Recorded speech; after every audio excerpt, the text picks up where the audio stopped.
Voter പട്ടികയിൽ നിന്ന് പേര് നീക്കാൻ കൃത്രിമ വഴികളുണ്ടോ? ആ സംശയം ഇപ്പോഴും തീരാത്തവർ ഉണ്ടാകും.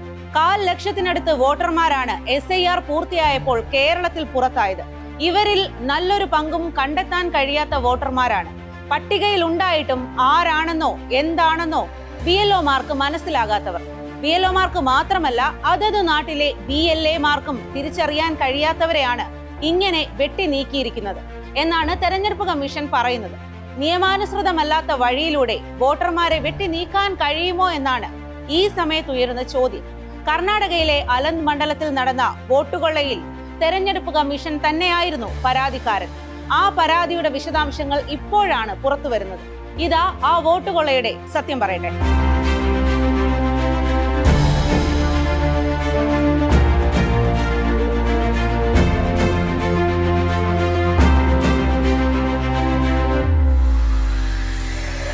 അത്യന്തം ഗുരുതരമാണ് ഈ കേസ്.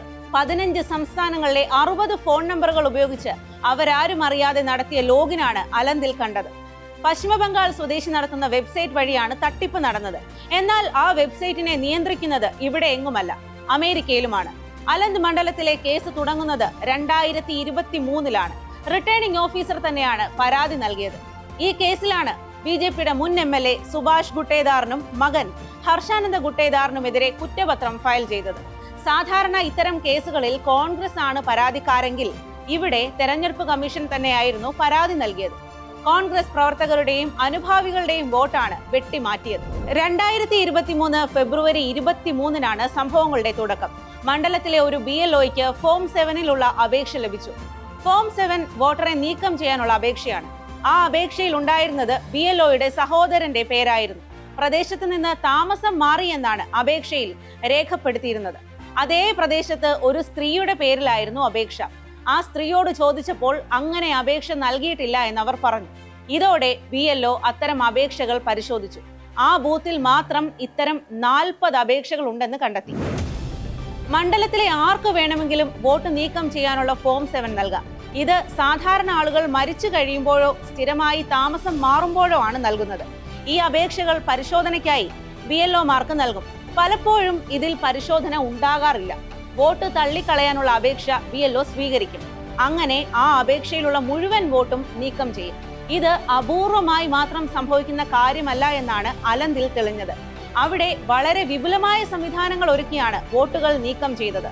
അങ്ങനെ നീക്കം ചെയ്ത വോട്ടുകളെല്ലാം കോൺഗ്രസിന്റേതായിരുന്നു. റിട്ടേണിംഗ് ഓഫീസർ ആയിരുന്ന മമതാ കുമാരി ഇതൊരു വെല്ലുവിളിയായി ഏറ്റെടുത്തു. അവർ നടത്തിയ വിശദമായ പരിശോധനയിൽ ഇങ്ങനെ വോട്ട് നീക്കം ചെയ്യാനുള്ള 6018 ഫോം ദുരൂഹമായി എത്തിയതായി കണ്ടെത്തി. അതിന്റെ 24 എണ്ണം മാത്രമാണ് സത്യസന്ധമായുള്ളത് എന്നാണ് റിട്ടേണിംഗ് ഓഫീസർ തിരിച്ചറിഞ്ഞത്. ശേഷിക്കുന്ന 5994 ഫോമുകളെ കുറിച്ചും വിവരങ്ങൾ ശേഖരിച്ചു.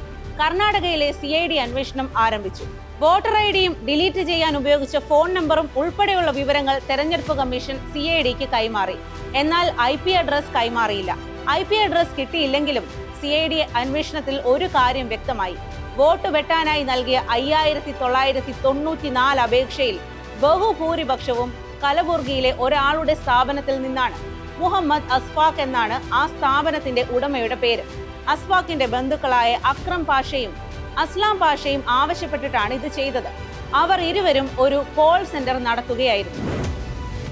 ഒരു ഫോം 7 കൈകാര്യം ചെയ്യാൻ 80 രൂപ വീതമാണ് സംഘത്തിന് ലഭിച്ചിരുന്നത്. വ്യാജ ഫോം 7 സൃഷ്ടിച്ച കമ്പ്യൂട്ടറുകളും ഫോണുകളും SIT പിടിച്ചെടുത്തു. ഒടുവിൽ 3 പേരും ഒരു കാര്യം സമ്മതിച്ചു.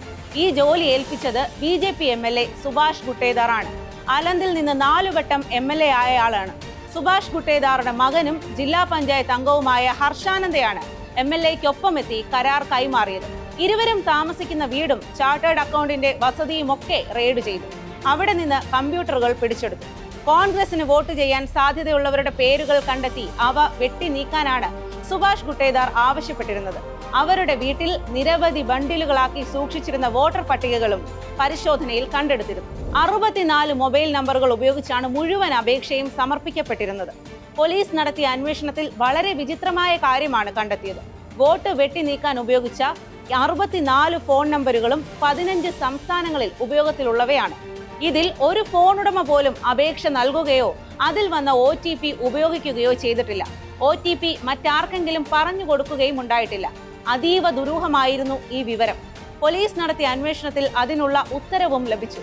OTPBazaar.online എന്നൊരു വെബ്സൈറ്റ് ഉണ്ടായിരുന്നു. അവർ പ്രവർത്തിച്ചതോ ഏറ്റവും വിചിത്രമായ രീതിയിലും. ആവശ്യപ്പെടുന്ന പണം അടച്ചാൽ OTPBazaar ഒരു ഫോൺ നമ്പർ നൽകും. ആ ഫോൺ നമ്പർ ഉപയോഗിച്ച് അപേക്ഷ അയക്കാം. നിമിഷങ്ങൾക്കുള്ളിൽ ആ ഫോണിൽ വരുന്ന OTPയും ഇതേ സ്ഥാപനം കൈമാറും. ഈ സംവിധാനം ഉപയോഗിച്ചാണ് OTPകൾ സൃഷ്ടിച്ചതും അവ ഉപയോഗിച്ച് വോട്ടർമാരെ ഡിലീറ്റ് ചെയ്യാനുള്ള അപേക്ഷകൾ നൽകിയത്. ഇങ്ങനെ OTPകൾ നൽകിയ വെബ്സൈറ്റ് പ്രവർത്തിപ്പിച്ചത് ബാപ്പി ആദ്യ എന്ന പശ്ചിമ ബംഗാൾ സ്വദേശിയാണ്. ആളെ കണ്ടെത്തിയെങ്കിലും എങ്ങനെയാണ് ഈ നമ്പറുകളിലേക്ക് OTP അയച്ചതെന്നും അവ തിരികെ ശേഖരിച്ചതെന്നും ഇപ്പോഴും ദുരൂഹമായി തുടരുകയാണ്.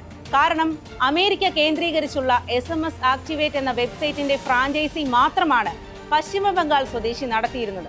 ആ വെബ്സൈറ്റിന്റെ സെർവർ കൃത്യമായി എവിടെയാണെന്നോ ആരാണ് പിന്നിലെന്നോ ഒന്നും കണ്ടെത്താൻ കഴിഞ്ഞിട്ടില്ല. മാത്രമല്ല ആ വെബ്സൈറ്റ് എങ്ങനെയാണ് ഇന്ത്യൻ ഫോണുകളിലേക്ക് OTP അയക്കുന്നത് എന്ന ചോദ്യവും ദുരൂഹമായി നിൽക്കുന്നു. ഈ സംഭവം നമ്മുടെ തെരഞ്ഞെടുപ്പ് കമ്മീഷൻ വെബ്സൈറ്റിന്റെ അപാകത കൂടിയാണ് പുറത്തു കൊണ്ടുവരുന്നത്. ഏത് മൊബൈൽ നമ്പറും OTPയും ഉപയോഗിച്ച് എത്ര തവണ വേണമെങ്കിലും ഈ വെബ്സൈറ്റിൽ കയറാം. അങ്ങനെ ഒരു തവണ കയറിയാൽ എത്ര അപേക്ഷ വേണമെങ്കിലും സമർപ്പിക്കാനും കഴിയും. ആരാണോ അപേക്ഷ സമർപ്പിക്കുന്നത് അവർക്കോ ആരാണോ ഫോൺ ഉപയോഗിക്കുന്നത് അവർക്കോ ഒരു മുന്നറിയിപ്പും തെരഞ്ഞെടുപ്പ് കമ്മീഷന്റെ വെബ്സൈറ്റ് നൽകുന്നില്ല. ലോഗിൻ ചെയ്താൽ ഇത്ര സമയമേ ആ വെബ്സൈറ്റിൽ തുടരാൻ കഴിയൂ എന്നുമില്ല.